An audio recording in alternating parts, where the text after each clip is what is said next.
Hi అండి, నేను మీ లలిత బీశెట్టి. ఈరోజు నేను చెప్పే టాపిక్ శ్రావణ మాసం యొక్క ప్రాశస్త్యం ఏమిటో తెలుసుకుందామండి. త్రిమూర్తుల్లో స్థితికారకుడు, దుష్ట శిక్షకుడు, శిష్టరక్షకుడు అయిన శ్రీ మహావిష్ణువుకు, శ్రీ మహాలక్ష్మికి అత్యంత ప్రీతికరమైన వివిధ వ్రతాలు, పూజలను ఆచరించడం వల్ల విశేష ఫలితాలు, సకల సౌభాగ్యాలను ప్రసాదించే దివ్యమైన మాసం శ్రావణ మాసం.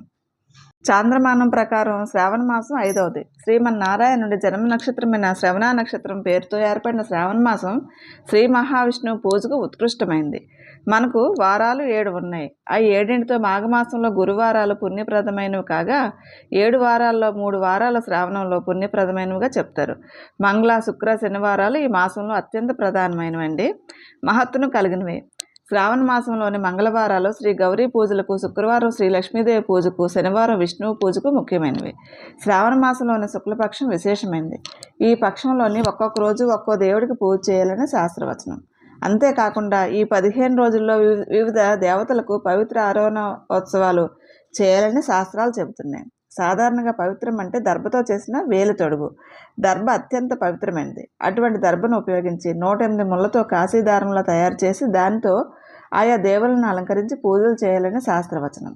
దీనికి ముందు పవిత్రమును దేవుడి ముందు ఉంచి సంవత్సరస్య యాగస్య పవిత్రి కరుణాయభో విష్ణులోకత్వ నిత్రాద్య త్యాగచ్చేహ నమోస్తుతే అనేటువంటి శ్లోకంతో పవిత్రమును పూజించవలను. అనంతరం పవిత్రమును అలంకరింపచేసి ఒక్కరోజు ఒక్కో దేవుడికి పూజలు చేయాలండి.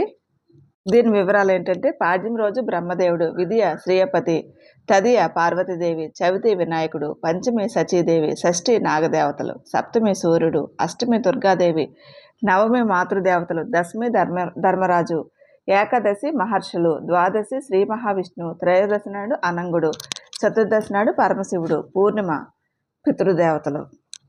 ఈ విధంగా శుక్లపక్షంలోని ఒక్కో రోజు ఒక్కో దేవతను పూజించడం, పవిత్ర రూపోత్సవం చేయడం వల్ల ఎటువంటి సమస్యలు రావని, ఆయురారోగ్యాలు, సంపద వృద్ధి చెందుతాయని శాస్త్రవచనం. దీంతో పాటు శ్రావణ మాసంలో పగలు నిద్రపోరాదట.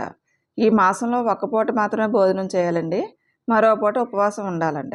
ఈ విధంగా పూజలు, నియమాలను పాటించడం వల్ల శ్రావణ మాసంలో అనంతమైన ఫలితాలను పొందవచ్చని పెద్దలు చెప్తున్నారు. థ్యాంక్స్ ఫర్ లిజనింగ్ అండి. లోకా సంస్థ సుఖినో భవంతు. ఇలా నేను చెప్పే టాపిక్స్ మీకు నచ్చినట్టయితే తప్పకుండా నా ఛానల్ను లైక్ చేసి సబ్స్క్రైబ్ చేయండి.